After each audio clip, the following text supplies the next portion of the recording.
Merci à vous tous et à vous toutes d'être là. Donc, dans le cadre de ce brunch littéraire pour la sortie nationale du nouveau livre de Dominique Guénin, Un sourire pour Chouloun, voilà, accompagné donc de Jean-Louis Donat, voilà, qui lui aussi est là pour vous présenter donc son univers livresque et son roman. Et tout d'abord, je voudrais qu'on applaudisse les personnes qui nous accueillent, Naya et Roman de la Madeleine de Marseille, qui encore une fois nous accueillent chaleureusement dans ce bel endroit qui est la Madeleine de Marseille à Gémenos et qui est donc le premier partenaire et partenaire historique de l'association Unisson qui organise cet événement. Donc merci à vous tous et à vous toutes d'être là. Donc je vous propose un premier temps, donc ça va être d'écouter Dominique et Jean-Louis qui vont donc se présenter également leur livre. Et ensuite, si vous le souhaitez, on fera un échange avec vous, suivi d'une séance de dédicace. En sachant que il y a des petits tickets qui vous ont été distribués, puisque Dominique vous offre, par l'un d'entre vous, par tirage au sort à la fin de cet entretien, un livre dédicacé. Donc voilà, donc encore une fois, merci à Dominique pour sa générosité. Et je vais donc lui laisser la parole. Merci à vous. Bonjour à tous, merci beaucoup d'être là. Alors c'est un exercice un petit peu difficile pour moi de parler comme ça en public. Comme je vous connais tous, ça va être un petit peu plus facile et franchement je vous remercie d'être là parce que ça me fait vraiment chaud au cœur. Alors oui, aujourd'hui je vais vous présenter donc un nouveau livre qui s'appelle Un sourire pour Chouloun. Alors c'est le... Donc c'est le 8e livre que je publie donc en auto-édition. Et c'est un livre qui est un petit peu difficile pour moi, dans le sens où le sujet est d'actualité, tout en n'étant pas une stigmatisation de l'humanité. Alors, je vais dire n'importe quoi, hein. Vous savez, moi, pour discuter, j'ai du mal. Alors, pour vous parler un petit peu de la genèse de ce livre, en fait, en 2020, j'ai visionné un reportage sur Arte, pour ne pas faire la pub, un reportage de Guillaume Pitron, un journaliste qui a passé à peu près 2 ans à travers le monde et qui a fait une enquête sur les revers de la transition énergétique, c'est-à-dire les terres rares qui sont utiles pour les éoliennes, les voitures électriques, etc. Et il est allé dans tous les pays, que ce soit en Amérique du Sud, que ce soit au Canada et en Chine, bien sûr, pour un petit peu voir ce qui se passe réellement là-bas. Parce que, comme il dit dans ses reportages, pour faire du propre chez nous, on fait du sale ailleurs. C'est-à-dire que dans ces pays, effectivement, ils ont beaucoup de ressources naturelles donc dans le sol, parce qu'on parle de terres rares.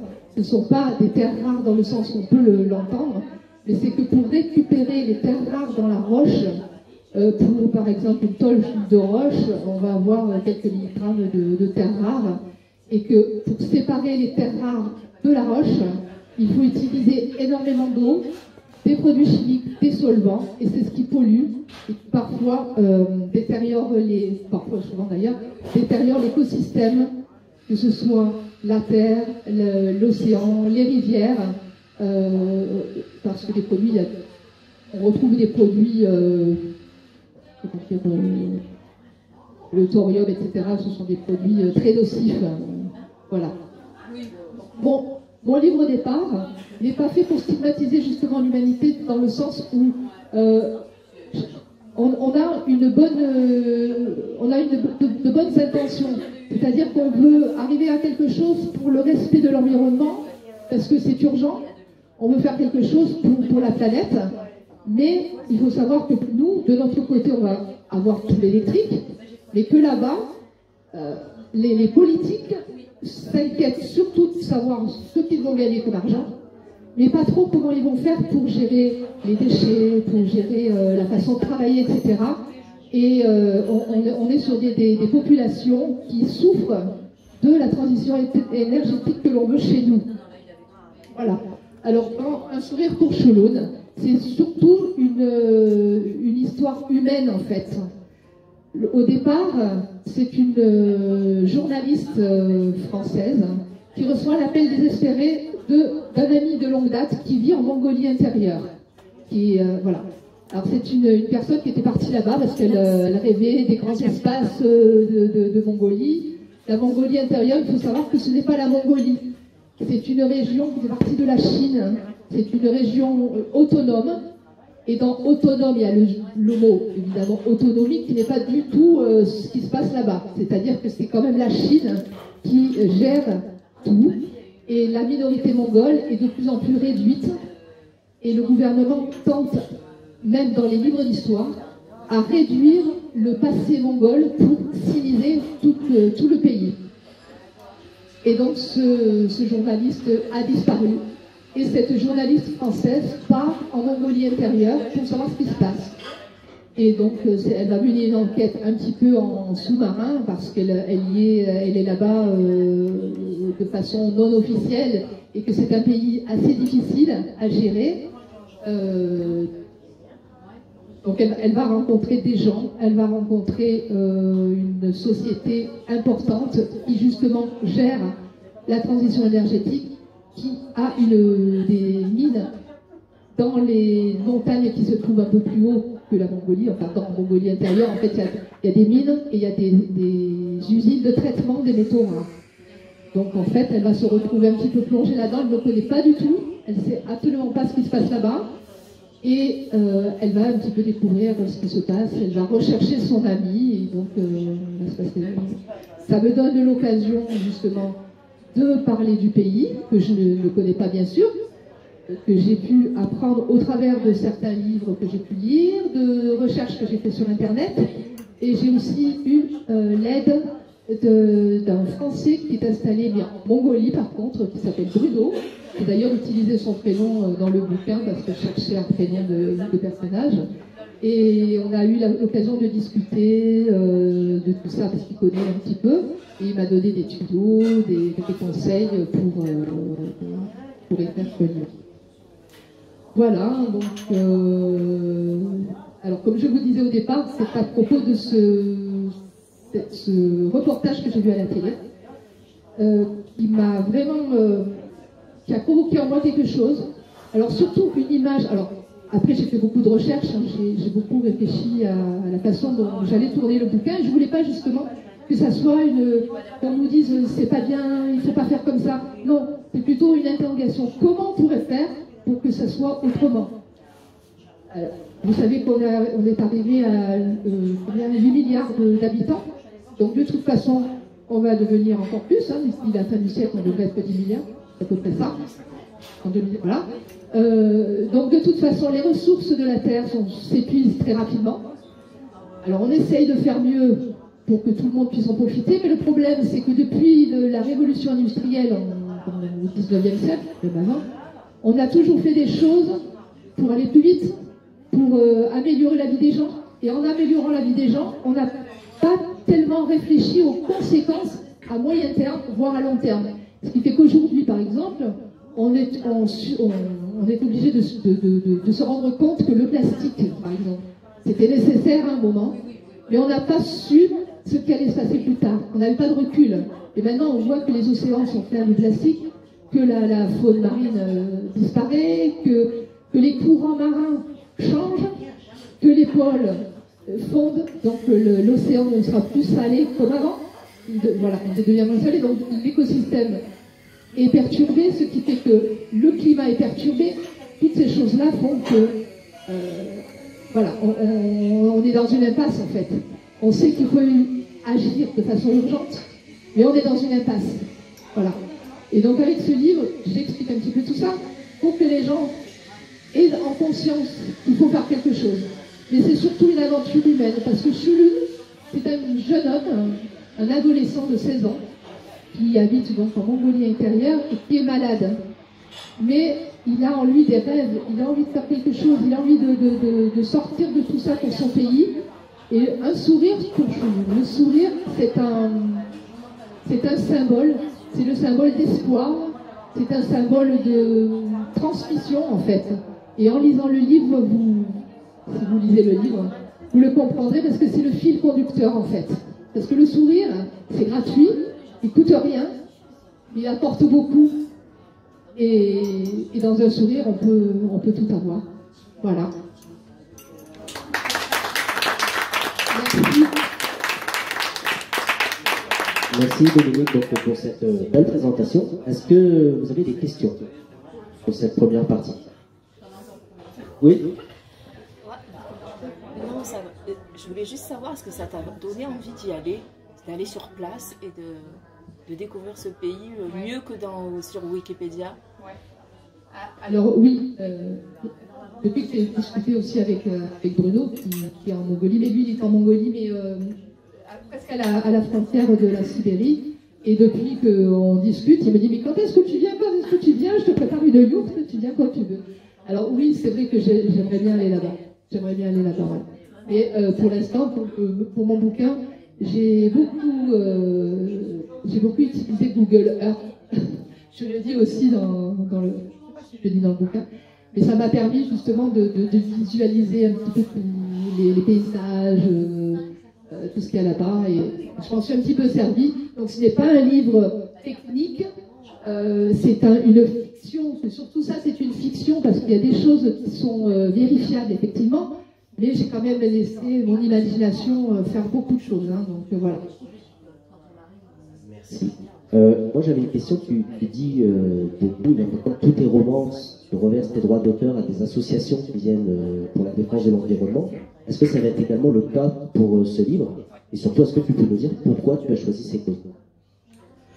Alors oui, pour tous mes livres, je reverse mes droits d'auteur à des associations caritatives. Donc au départ, bon, étant donné qu'un livre, pour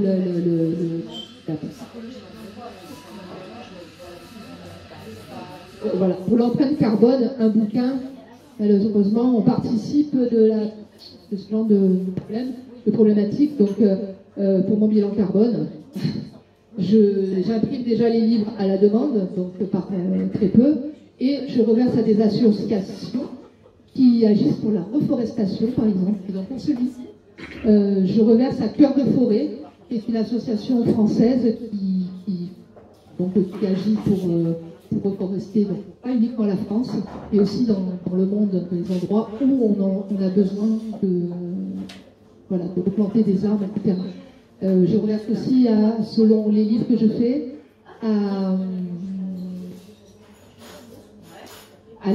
au mouvement Colibri. Vous savez, le mouvement Colibri qui a des antennes un petit peu partout dans le monde, avec Pierre Arabi, malheureusement, nous a quittés.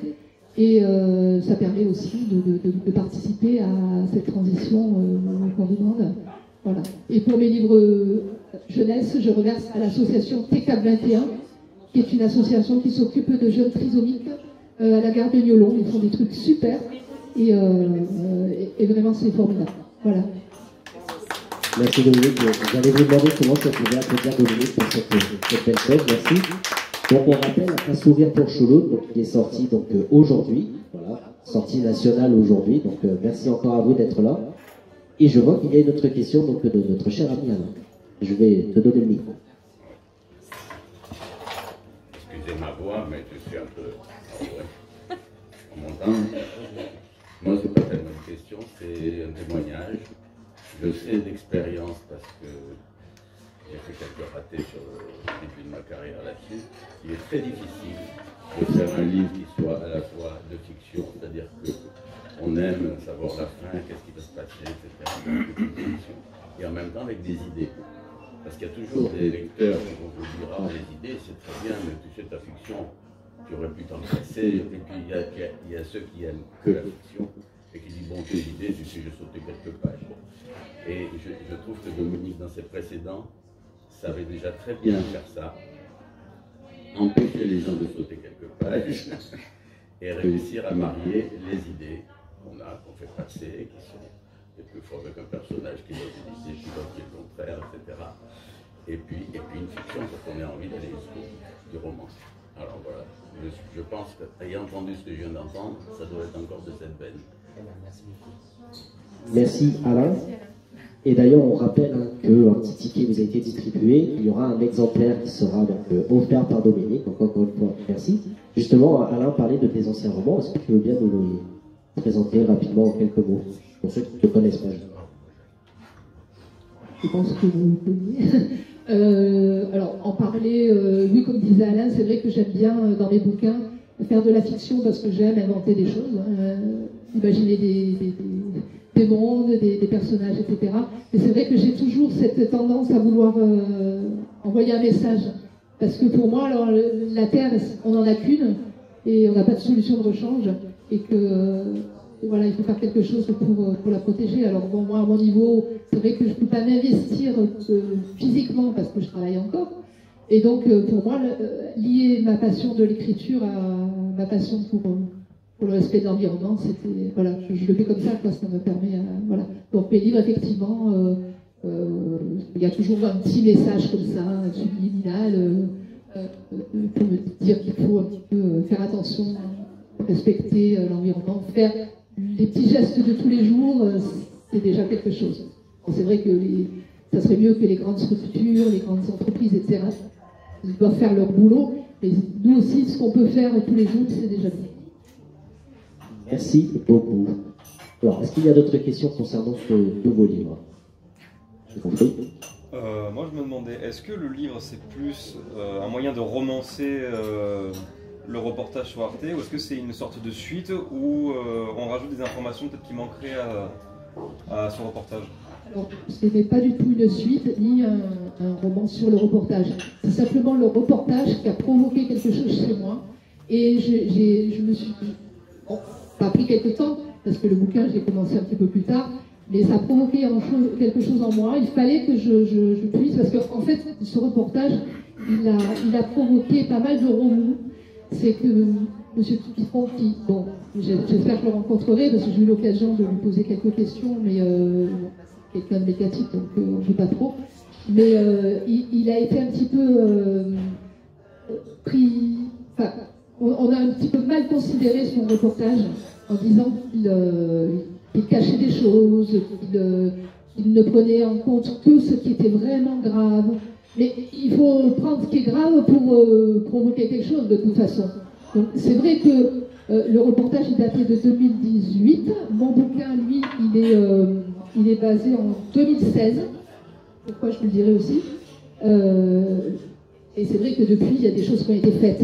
Notamment en Chine, ils ont des plans quinquennaux qui sont régulièrement révisés et qui obligent, parce que ce qui est obligé là-bas, c'est un petit être mot, qui oblige les entreprises à gérer autrement leur business et de prendre en compte l'aspect environnemental qui n'est pas toujours respecté. Voilà. Donc moi, mon bouquin, c'est pas du tout voilà, c'était simplement une prise de conscience que je voulais apporter aussi aux gens qui vont me lire.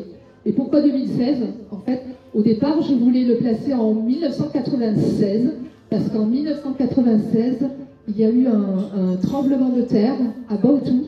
Baotou, c'est la ville que je décris dans mon bouquin, et qui a fait près de 200 000 personnes sans abri, beaucoup de dégâts matériels, des morts, enfin voilà. Mais en fait, mon problème en 1996, c'est que la Chine, c'est déjà un pays où c'est difficile d'avoir des infos, d'avoir des choses. Donc, prendre une date aussi lointaine, c'était pas possible. Donc, je l'ai rebasculé 20 ans plus tard, en mai 2016, c'est-à-dire 20 ans après la catastrophe.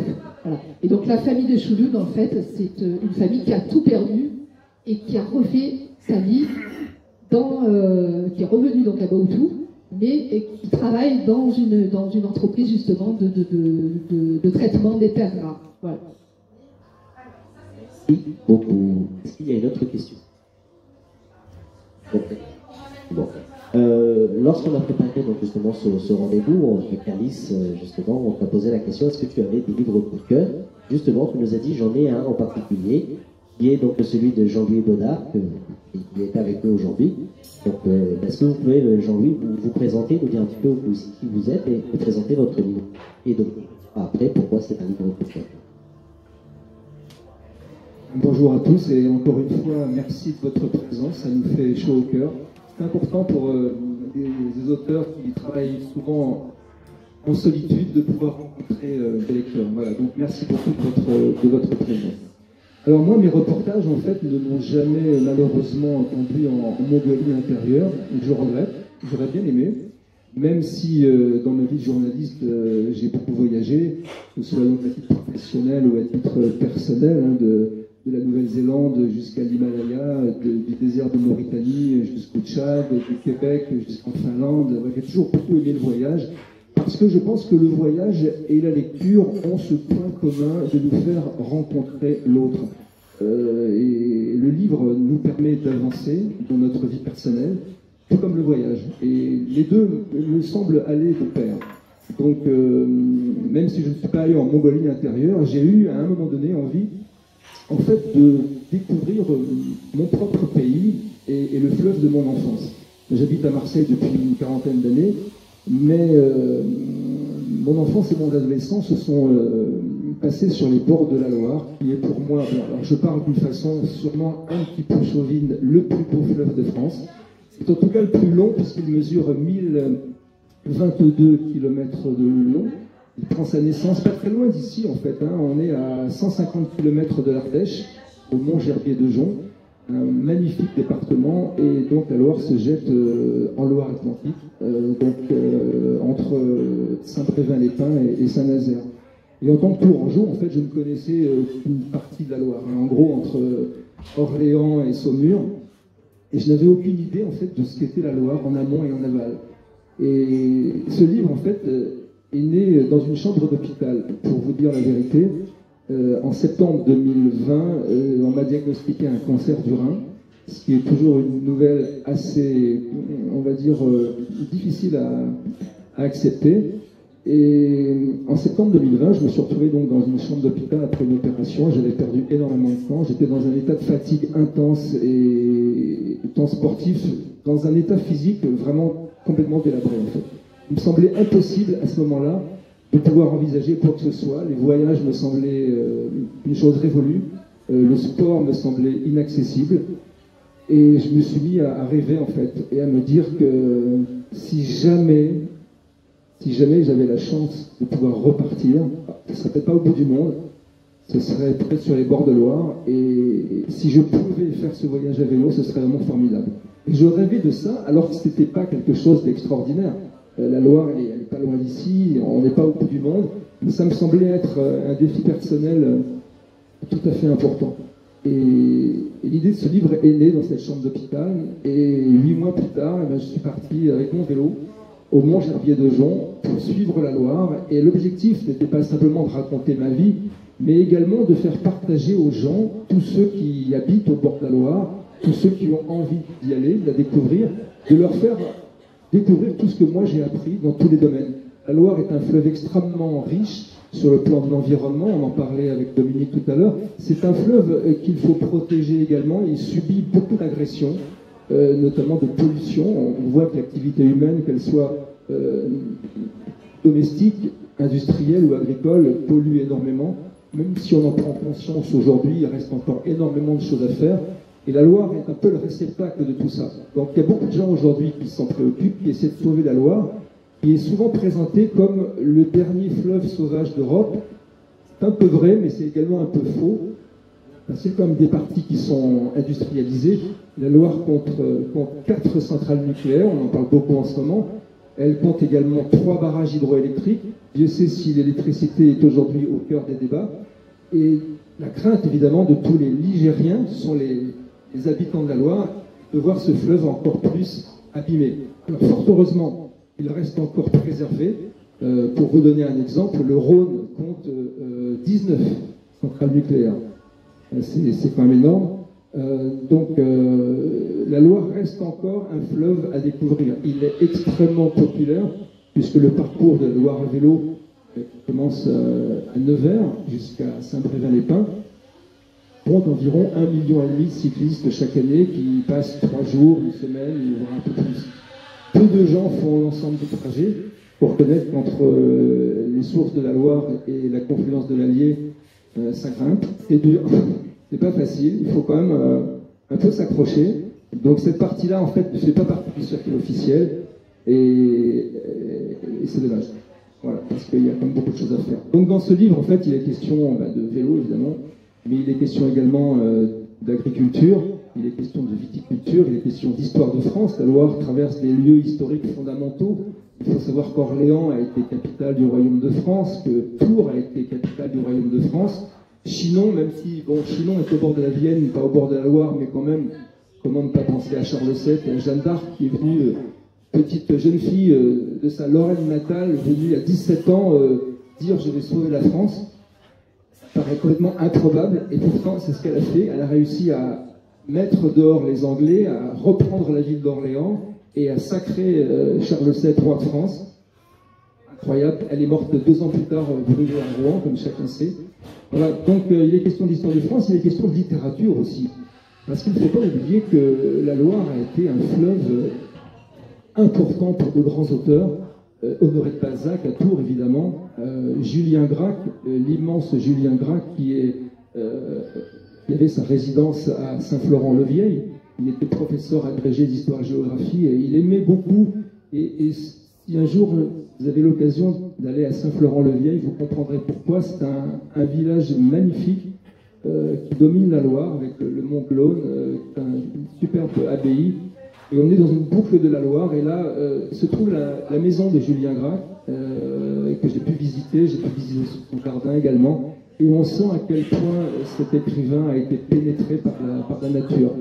Voilà, comment ne pas évoquer aussi Maurice Genevoix. On est dans un lieu littéraire magnifique ici. Maurice Genevoix, dont les cendres ont été transférées récemment au Panthéon, immense écrivain, un peu moins lu aujourd'hui, mais c'est dommage, parce qu'on ne peut pas pour reprendre les soucis, enfin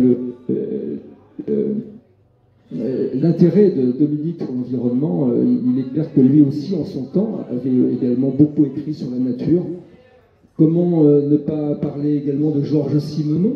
Figurez-vous, je l'ai appris en faisant ce trajet, en fait, Georges Simenon, un jour, a décidé que le commissaire Maigret allait prendre sa retraite.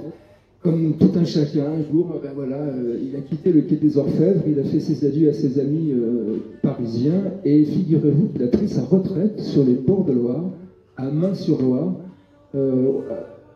sous la forteresse. Il y a une forteresse à Main-sur-Loire, d'ailleurs, elle est tristement célèbre, puisqu'elle a accueilli un autre grand poète du Moyen-Âge, François Villon.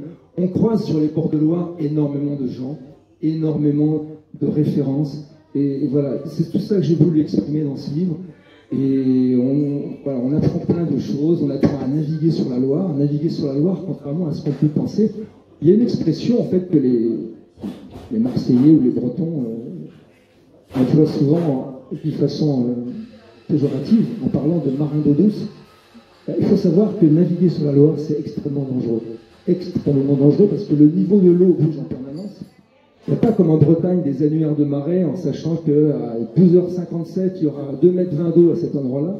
Ça n'existe pas. Vous pouvez passer sur les bords de Loire à 2 jours d'écart. Le premier jour, ça passe. Et le deuxième jour, au même endroit, ça passe plus. Parce que le niveau de l'eau a changé, parce qu'il y a des bancs de sable, il y a quand même des courants.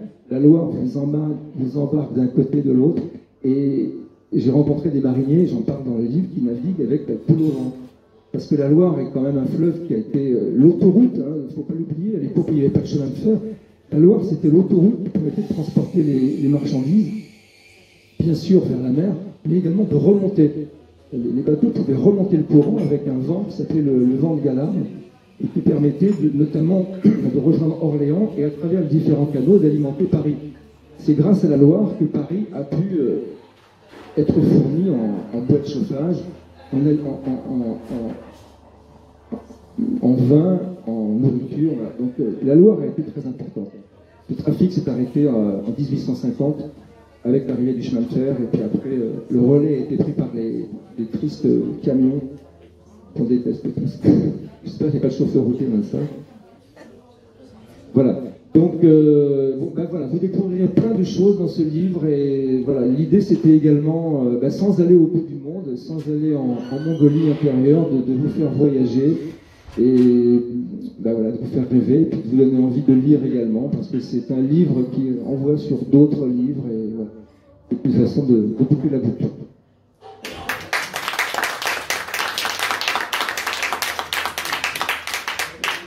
Si je peux me permettre peut-être de préciser quelque chose. Alors effectivement, c'est un livre sur la Loire, mais en fait c'est un livre sur la France, parce que la France est belle, elle est pleine de diversité, et c'est pas uniquement parce que nous on est à Marseille, on n'est peut-être pas sur la Loire, mais c'est un livre qu'il faut lire à n'importe quel endroit de France, parce que ça parle de notre beau pays, si on l'aime, ben, il faut le lire. Voilà. Merci beaucoup, Dominique. Justement, donc, ça a été ton livre coup de cœur. Est-ce que tu peux nous dire pourquoi ça a été ton livre coup de cœur? Alors ben voilà, parce qu'en fait, Jean-Louis, je le connais dans un autre contexte, et que ben, on est venu à être en contact par rapport justement à la littérature, et il m'a offert son livre. J'étais vraiment surprise, vraiment agréablement surprise, et je l'ai dévoré en 2 jours en fait. Et j'ai trouvé que justement le style, c'est un style, alors c'est un poète aussi. Il écrit hyper bien, bon, il est journaliste aussi, hein, bon, voilà. Mais franchement, ce qu'il décrit, c'est l'amour, quoi. Au fil de son récit, la Loire devient une femme, en fait. Une femme qu'il aime passionnément. Et il la décrit, en fait, comme ça, comme une femme qu'on découvre, donc, qui montre ce qu'elle a de beau, de ce qu'elle a de moins beau, voilà, le charme, voilà, tout ça. Et franchement, moi, j'étais vraiment sous le charme de ce livre, parce que j'ai appris plein de choses, et ça me donne vraiment envie, je pense qu'à ma retraite, je vais aller faire un tour là. Eh ben, dis donc, t'as des voyages à faire. Ouais. Merci beaucoup. Merci. Est-ce qu'il y a des questions pour Jean-Louis? Je t'en prie, Alice. Jean-Louis, je voulais savoir, c'est ton premier livre? Oui, c'est disons le premier livre édité, parce que c'est vrai que j'ai écrit tout au long de ma vie, hein, depuis tout petit, un journal, voilà, et je pense que c'est cette passion de l'écriture qui m'a poussé vers le journalisme, hein, aussi bien en presse écrite, en radio, en télé. On n'écrit pas exactement de la même façon dans un journal qu'à la radio ou à la télévision. Ce sont des styles très différents, mais j'ai déjà écrit, débuté des livres qui m'ont pas vraiment satisfait. Donc voilà, j'ai arrêté ce projet. Et effectivement, en l'occurrence, c'est le premier livre, on va dire, édité, voilà, abouti. Et je dois dire, sans aucune fausse modestie, que franchement, c'est du bon travail. Je me suis vraiment fait plaisir à l'écrire, et parfois, je le relis un petit peu pour ce genre d'occasion, donc pour me rafraîchir la mémoire. Et franchement, c'est un beau voyage. Je suis content d'avoir fait ce voyage, et je suis content de pouvoir le partager avec d'autres. Parce que ce soit à pied, à vélo ou autrement, je trouve que c'est un fleuve qui mérite vraiment notre attention. Et comme le dit Dominique, en fait, il est un peu le reflet de notre France. C'est-à-dire qu'on a quand même la chance d'être dans un pays extrêmement riche en histoire. On parle de gastronomie également dans ce livre, on parle de viticulture évidemment, hein. On passe un petit peu de temps dans les caves, mais c'est normal, le vin fait partie de l'identité de l'ADN de la Loire, et quand on regarde le nombre de crus qui jalonnent la Loire, hein, depuis même les monts du Forêt, c'est le premier vin que l'on trouve en partant des sources, le mont du Forêt, et ça va jusqu'au Muscadet sur les bords des rives de Nantes. On passe à Sancerre, évidemment, on passe à Pouilly-sur-Loire. Il y a un chapitre qui est consacré au Vouvray, voilà, pas loin de Tours. Comment ne pas évoquer tout ça? Rabelais, évidemment, la personnalité de Rabelais à Chinon compte énormément. Et on découvre aussi dans ce livre que Rabelais, en fait, n'est pas simplement le bon vivant qu'on met souvent en avant. Il a été un médecin, il a été un philosophe, et quelqu'un qui a beaucoup marqué, en fait, la ville de Chinon. Donc c'est un fleuve extrêmement riche dans tous les domaines, et je suis content vraiment de faire connaître davantage ce fleuve, voilà, parce que en fait je crois que ce livre finalement je l'ai écrit pour elle. Merci beaucoup. Est-ce que vous avez une question? Oui. Je voulais savoir si vous parlez aussi des châteaux de la Loire. Alors, sur les châteaux de la Loire, il y a énormément de choses. En fait, il faut savoir que en commençant ce livre, je me suis dit, forcément, déjà quelqu'un qui a écrit quelque chose sur la Loire à vélo, c'est tellement évident. Et en fait, je me suis rendu compte que non. En fait, sur la Loire à vélo, il y a des guides qui sont très bien faits, avec des cartes, des adresses de restaurants, d'hôtels, etc. Tous ces livres partent de Nevers. C'est là que commence le parcours officiel de la Loire à vélo. Et sur les châteaux, il y a une littérature, mais vraiment impressionnante. Il y a énormément de livres. Donc je me suis dit, je ne vais pas recommencer à décrire tous les châteaux. Je parle de quelques-uns. J'ai eu un coup de cœur pour un château où je fais une halte et j'y consacre un chapitre parce qu'il faut dire aussi que sa construction a été extraordinaire. C'est le château de Chambord. Donc j'ai fait une halte coup de cœur, moi aussi, au château de Chambord, voilà, qui a été construit, décidé par un jeune roi de 22 ans, François Ier, qui n'a même pas vu l'achèvement de son œuvre, puisqu'il est mort avant. La construction du château de Chambord, la visite du château de Chambord est quelque chose d'extraordinaire. Il y a beaucoup de bons châteaux, franchement. Voilà, les gens viennent du monde entier pour visiter la vallée de la Loire et les châteaux de la Loire. Tous sont beaux, ils sont de différentes tailles, différentes ambiances. Il n'y en a pas deux qui sont semblables. Voilà. Mais je ne voulais pas refaire un guide sur les châteaux. Ça a déjà été fait, ça a été très bien fait. Voilà, simplement le château sur lequel je me suis vraiment attaché, c'est celui de François Ier. Merci beaucoup. Tu parles de vélo, de gastronomie, des châteaux, de la Loire. Dans quel style tu le définirais, ce livre? Je dirais en fait que c'est un récit de voyage. Voilà. On n'est pas dans la fiction comme avec Dominique. On est dans tous les gens qui sont cités dans ce livre sont des gens qui existent, que j'ai rencontrés. Tous les noms sont vrais. Enfin, rien n'a été inventé. Donc c'est un récit de voyage, un peu à la manière. Je ne veux pas me comparer à d'autres auteurs parce que ce serait immodeste, mais l'idée c'est de transporter le lecteur, de l'amener à partir, peut-être dans un endroit où il n'aura pas l'occasion d'aller, peut-être que sur la Loire, certains d'entre vous feront une partie, peut-être pas tous, c'est quand même long, c'est difficile. Mais par le livre, c'est ça la magie de la lecture, c'est qu'on peut arriver à voyager et essayer de ressentir en fait ce que l'auteur a pu découvrir. Et de grands auteurs avant moi l'ont fait très bien. C'est un petit peu dans cette veine-là que j'écris. Donc voilà. Je ne vais pas citer de nom, mais voilà, je pense à Sylvain Tesson, je pense à Stevenson, je pense à des gens comme ça, voilà, qui m'ont beaucoup, Patrice Franceschi, qui m'ont beaucoup aidé, que je lis beaucoup. Et voilà, c'est une façon aussi, quelque part, pour moi, de restituer ce qu'ils ont pu m'apporter. Merci. Merci beaucoup. Une autre question? Oui. Moi, c'est une question qui dépasse un peu plus le livre en lui-même et plus par rapport à vous. Vous nous parlez du coup de l'amour que vous avez pour la Loire, donc j'imagine que vous devez avoir déjà l'amour un petit peu du patrimoine en lui-même. Est-ce qu'il y a d'autres sujets, d'autres endroits dont vous aimeriez parler par la suite, ou est-ce que c'est vraiment la Loire qui prédomine pour vous et vous ne voyez pas l'intérêt à en faire d'autres? Ici, bien sûr, c'est évident que notre pays et je dirais notre planète, pour rejoindre les préoccupations de Dominique, sont riches en occasions de décrire, c'est évident. Pourquoi la Loire au départ? Parce que c'est le fleuve de ma jeunesse, c'est celui qui compte le plus pour moi et c'est sans doute celui que je connais le mieux. Après, il y a d'autres livres qui me plairaient bien connaître, mais notamment j'aimerais bien, dans cette même veine, aller découvrir la Seine. Donc c'est un fleuve aussi qui est particulièrement intéressant, qui est plus court, hein, il fait 777 km de long, mais je trouve que cette façon de voyager permet vraiment de s'arrêter. Le vélo est un moyen, bon, on en parle beaucoup en ce moment, hein, c'est de la mode, c'est très tendance, mais ça reste malgré tout un moyen d'entrer en contact avec les gens d'une façon assez importante. Les gens, quand vous voient arriver avec vos sacoches, ils vous posent toujours deux questions, et tout le temps, et ils se disent d'où vous venez et où vous allez. Il y a des gens qui font, il faut le savoir, mais des milliers de kilomètres à vélo. Hein. Il y a des gens qui ont traversé les États-Unis à vélo, qui ont traversé l'Australie à vélo, qui sont partis de la Terre de Feu, qui sont remontés jusqu'en Alaska en vélo. Donc, il y a des projets extrêmement forts. Mais moi, ce qui m'a semblé intéressant, c'est de pouvoir proposer aussi des choses qui soient accessibles et faisables.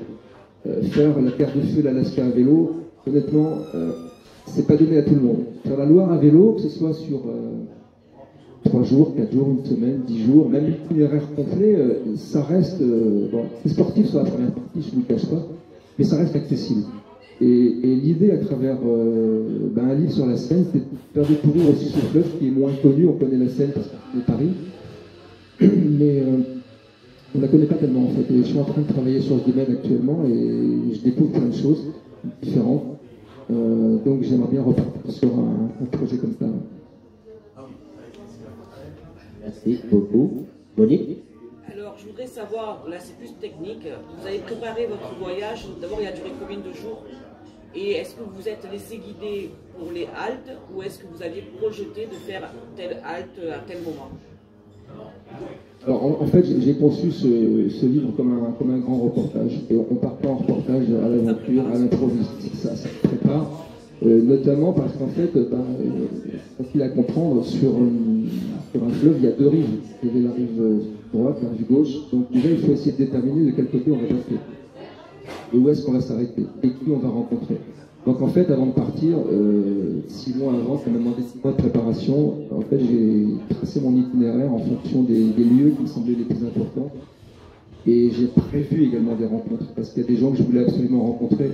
Je voulais absolument rencontrer un agriculteur, par exemple, en Ardèche, pour essayer de comprendre un petit peu, comme le disait Jean Ferrat dans son livre, La montagne se dépeuple. C'est une chanson qui date des années 60, et ça continue encore, on parle aujourd'hui du drame de l'agriculture. Il n'a jamais cessé d'exister en fait. Et aujourd'hui, il y a des endroits en Ardèche où les agriculteurs disparaissent chaque année. Voilà. Donc ça, c'est un thème que je voulais aborder. Je voulais rencontrer, moi j'ai rencontré un berger en fait, qui me raconte sa vie, son métier, ses difficultés, son impossibilité de transmettre son exploitation. Parce que ces 2 filles ne veulent absolument pas reprendre l'exploitation. Donc il y a un vrai drame à la fois concernant le travail de l'agriculture et en même temps la transmission d'un patrimoine et d'un savoir-faire. Je voulais absolument rencontrer un marin de Loire, c'était indispensable. Même si j'ai fait tout le trajet à vélo, je ne voulais pas partir sur me faire transporter. J'ai quand même passé une journée avec un marin de Loire qui m'a expliqué tous les pièges de la Loire. Voilà, donc ça se joue, c'est vraiment vrai, c'est Bertrand Délé qui se trouve à Châtillon-sur-Loire, qui est pilote, et c'est un personnage truculent. Donc j'ai programmé un certain nombre de rencontres, et il y a des rencontres complètement improbables. C'est le fait du hasard, et c'est la magie du voyage, c'est ça. Ouais. On rencontre des gens qu'on n'avait pas prévus et qui vous apportent énormément. Je pense à Marie-Claude, par exemple, qui habite juste en face de la centrale nucléaire de Saint-Laurent-des-Eaux, qui est toute petite quand elle a vu construire cette station, cette centrale nucléaire impressionnante. Il faut voir qu'il y a 2 tours de réfrigération qui mesurent 200 mètres de haut, et elle habite juste en face avec son mari. Ils sont agriculteurs tous les deux, ils font des céréales. Et à l'époque, ce qui est très étonnant, c'est qu'aujourd'hui, le moindre projet, on l'a vu avec Notre-Dame-des-Landes, ça suscite tout de suite une opposition énorme. Et à l'époque, elle était petite avec son père, avec les gens du village, à Avaray, c'est le nom du village. Eh bien, ils allaient voir le chantier, c'est une véritable fourmilière, il y avait des centaines de gens qui travaillaient. Vous imaginez comment on travaille pour construire une centrale nucléaire. Et ça n'avait suscité absolument aucune opposition. Les gens venaient là comme au spectacle. Ils repartaient, il n'y avait pas de banderole, il n'y avait pas de manif. Et cette station, cette centrale nucléaire, s'est construite juste en face de chez eux. C'est une rencontre impromptue, qui n'était pas prévue. Et voilà, elle m'a expliqué comment on fait en fait pour vivre aussi avec ça. Vous vivez avec une centrale nucléaire à 300 mètres de chez vous, quoi. Voilà. Donc, pour répondre à votre question, il y a un petit peu les deux. Il y a une bonne part de préparation et un peu d'improvisation, voilà, et ça donne un beau livre de rencontre. Voilà, mais justement, j'en ai une autre. Le livre, est-ce qu'il est venu après, avant ou pendant l'idée du livre? Ou est-ce que vous êtes parti avec l'idée de faire le livre, ou simplement d'être parti dans votre projet et l'idée d'écrire le livre est arrivée après? Non, le livre est né bien avant. Il est né, comme je vous l'ai expliqué, dans cette chambre d'hôpital. Oui, d'accord, j'avais compris le projet, mais pas que le livre avait été prévu. J'avais pensé qu'il n'y avait que le projet de faire la Loire, mais je n'avais pas pensé au livre. Non, le livre, j'avais l'idée d'écrire bien avant, mais ça me semblait aller de soi, en fait. J'allais dire couler de source. D'accord, c'est le cas. Merci. Moi, j'ai une question un peu rigolote. Monsieur? C'est vraiment la question la plus délicate. Là, je vous remercie beaucoup, c'est gentil. Oui, j'ai mieux. Je vais mieux. Et j'avoue en fait que ce projet m'a permis de retrouver la santé, à la fois sur le plan physique et sur le plan mental. Parce que quand vous êtes frappé d'un cancer, ça peut prendre des formes très différentes. Hein. On peut s'en sortir, on peut en mourir. Et quand ça commence, on ne sait jamais comment ça peut évoluer, quoi. Voilà. Donc, en fait, ce voyage, ça a été aussi une forme de rémission pour moi. Ça m'a permis de montrer que j'étais encore capable de faire quelque chose. Parce que quand j'étais sur mon lit d'hôpital, je me suis dit, c'est foutu, c'est terminé. Je n'ai plus de force, j'ai plus rien, j'arrive même pas à m'asseoir. C'était très compliqué. Et voilà, donc il faut se battre en fait. Voilà. Et ce projet, en fait, le fait de partir avec un projet, ça donne de la force, bizarrement. Même si parfois on doute, parfois on n'en peut plus, et ça permet d'avancer. C'est un peu une parabole de l'existence où dans la vie on traverse des moments qui sont compliqués. On a le sentiment de perdre pied, on se dit j'ai plus envie quelque part même, c'est trop dur. Et bien avec un projet, avec un objectif, un but, un cap, comme avec les marins, on avance, ça aide. Ouais. Ça va mieux, merci. Dominique, elle a dit que vous avez fait plusieurs caves à vin. Ah, voilà, une question tout à fait intéressée. Le meilleur vin que vous ayez goûté, c'est lequel Alors là, franchement, c'est impossible de répondre à cette question parce qu'il n'y a pas de meilleur vin. En fait, un vin, c'est comme une rencontre amoureuse. C'est-à-dire que voilà, il y a un lien entre une personne. Vous avez votre personnalité, d'autres personnes ont leur caractère, leur personnalité, et quand vous aimez un vin, en fait, vous rencontrez presque quelqu'un d'autre. Et ce vin vous correspond. Voilà. Voilà. Donc, le meilleur vin pour moi ne sera pas forcément le meilleur pour vous. Moi, par exemple, j'aime beaucoup le rouge. Voilà. Je trouve qu'il a un aspect terroir beaucoup plus puissant que le blanc ou le rosé. Voilà. Donc, j'aime bien le chinon, par exemple. Voilà. J'adore le vin de chinon, j'adore le vin de Vouvray. Mais bon, un Bordeaux, c'est bien aussi. Est-ce que tu pourrais raconter quand tu as dormi au monastère? Parce que ça, je trouve génial. Je n'ai pas dormi dans le monastère, on va dire. J'ai déjeuné. En fait, ça, c'est un épisode, ça rejoint un petit peu ce qu'on disait tout à l'heure sur les rencontres fortuites, parce que ça, c'était impossible à caler. Il se trouve que du côté de Saint-Jaudard, qui est un petit village qui se trouve du côté de Montpont-les-Bains, il me semble, mes souvenirs sont exacts.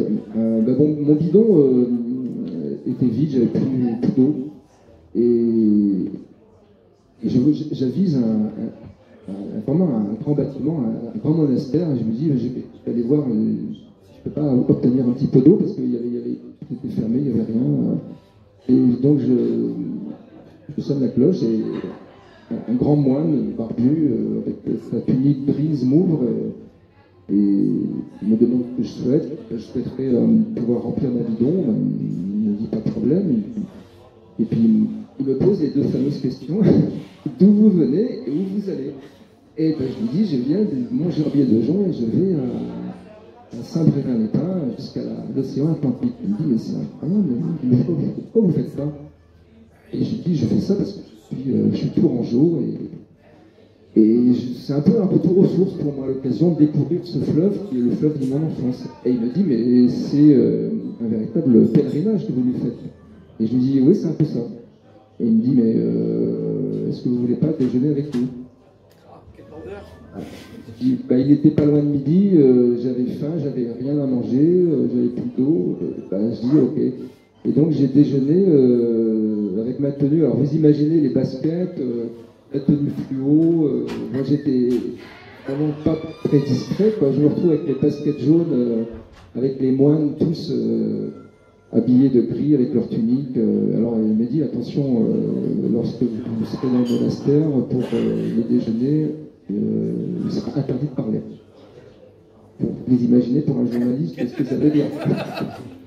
C'est très compliqué de ne pas parler, surtout de ne pas poser de questions, parce que je voyais ces moines qui étaient Ils venaient d'horizons divers, hein. Il y avait des Européens, des Africains, il y avait des Asiatiques, et j'avais vraiment envie de savoir en fait qui étaient ces hommes, d'où ils venaient, comment on se retrouve à 30 ans dans un monastère, qu'est-ce qu'ils ont dû abandonner dans leur existence pour se retrouver là tous ensemble.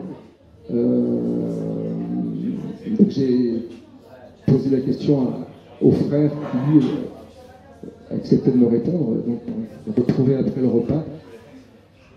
Et il m'a expliqué son propre parcours, donc voilà, un jeune étudiant saisi par la foi et avec ce désir indicible de venir dans un monastère, essayer de retrouver une force dans Jésus. Bon, c'est un parcours assez particulier, mais de toute façon, le monastère est fermé. Et aujourd'hui, en fait, il se trouve que je suis sans doute un des derniers à avoir pu déjeuner dans ce monastère, parce qu'aujourd'hui, le monastère Saint-Gédard de la communauté Saint-Jean a fermé ses portes, pour la bonne raison que j'ai appris avec le frère Pierre Emmanuel. Après, j'ai mené mon enquête. Il y a eu effectivement beaucoup d'articles dans la presse, et il se trouve que dans ce monastère, il y avait des hommes et des femmes, des sœurs et des frères, et que il y a eu un certain nombre d'actes donc qui étaient peu en rapport avec la charité chrétienne. Et il y a eu des abus sexuels, et le monastère a fermé quelques mois plus tard.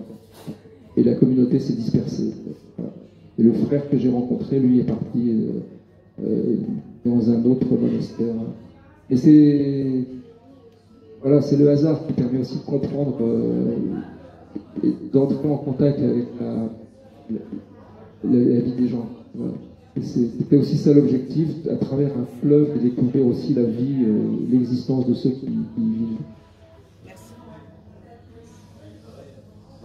Merci beaucoup. Est-ce qu'il y a d'autres questions?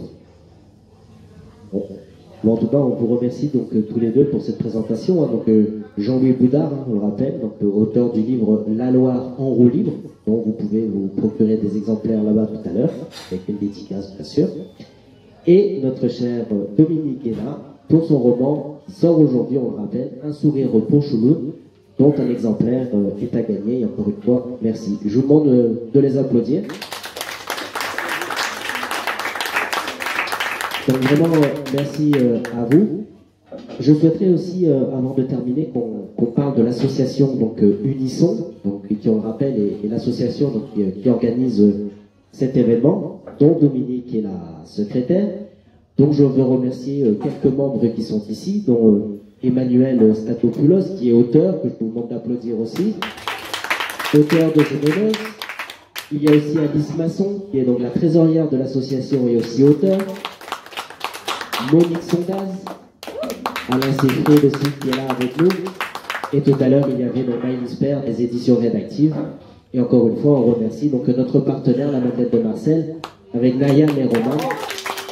Voilà, que vous pouvez applaudir. Merci à vous. Donc, et moi qui suis président. Merci. Donc pour vous dire quelques mots donc, sur cette association, donc je laisserai Dominique vous en parler après, mais elle a été créée donc suite au salon de Gémenos qui s'est déroulé donc au mois de mai 2022, voilà déjà. 14 mai. Le 14 mai 2022, merci Monique. Et ce salon a rencontré un énorme succès et la mairie nous a dit avec Dominique et Alice, nous on veut la même chose, mais on veut quelque chose de beaucoup plus grand. Donc la date est déjà fixée donc, pour cette deuxième édition. Ici à la Cour des Granges, ce sera le samedi 20 mai. On peut déjà vous dire qu'il y aura de beaux auteurs, des auteurs locaux, mais aussi des auteurs nationaux, dont une table ronde qui sera organisée. On peut le dire. On peut le dire. Donc il y aura une table ronde qui sera organisée, donc, qui aura pour thème quand l'hérédité rime avec célébrité. Et je peux déjà vous dire que nous avons des accords de principe de Alexandre Murat, qui est le descendant direct de Joachim Murat. Pour ceux qui ne le savent pas, c'était le beau-frère de Napoléon Bonaparte. Donc, il a écrit un livre aussi, donc il pourrait être avec nous. Le premier petit-fils de Louis de Funès, monsieur Laurent de Funès, qui a écrit des contes pour enfants. Il sera avec nous. Et nous aurons aussi Nicolas Pagnol, donc le petit-fils de Marcel, qui sera avec nous également. Donc encore une auteure dont on attend un accord de principe, qui est effectivement, merci Alice, qui est donc Clélia Ventura, qui est la fille aînée donc, de l'acteur Lino Ventura. Voilà, donc nous avons des accords de principe pour certains, des accords validés pour d'autres, donc on vous confirmera tout ça prochainement. Mais en tout cas, je tiens à remercier aussi, donc, par exemple, Emmanuel, qui est très actif aussi pour l'organisation de ce salon, avec les autres membres actifs. Donc encore une fois, merci. Donc je l'ai dit le 20 mai, et puis voilà, donc il y a beaucoup d'événements qui vont être prévus. Exactement, merci Monique. Le live de Dominique qui est prévu donc la semaine prochaine, et elle sera en présence de Nicolas Pagnol. Donc la semaine prochaine, jeudi soir, sur Facebook et YouTube, un live exceptionnel pour nous reparler de son roman. Le 7 janvier, nous aurons ici même, c'est le samedi 7 janvier, c'est ça, un goûter littéraire autour de la Galette des Rois pour fêter la bonne année, où nous aurons 6 auteurs qui viendront présenter leurs livres, leur univers, pareil comme aujourd'hui, questions-réponses. Et ce sera aussi l'occasion pour nous tous de se rassembler avec les membres de l'association, vous les lecteurs, autour de la galette, de fêter la bonne année, parce que voilà, on a tous envie de vous retrouver l'année prochaine. Et encore une fois, merci à tous. Et maintenant, ce que je vous propose, donc, c'est de se retrouver donc, pour aller boire un café, manger un petit morceau tous ensemble, et puis bien entendu échanger avec nos amis auteurs. Merci à tous, à très bientôt.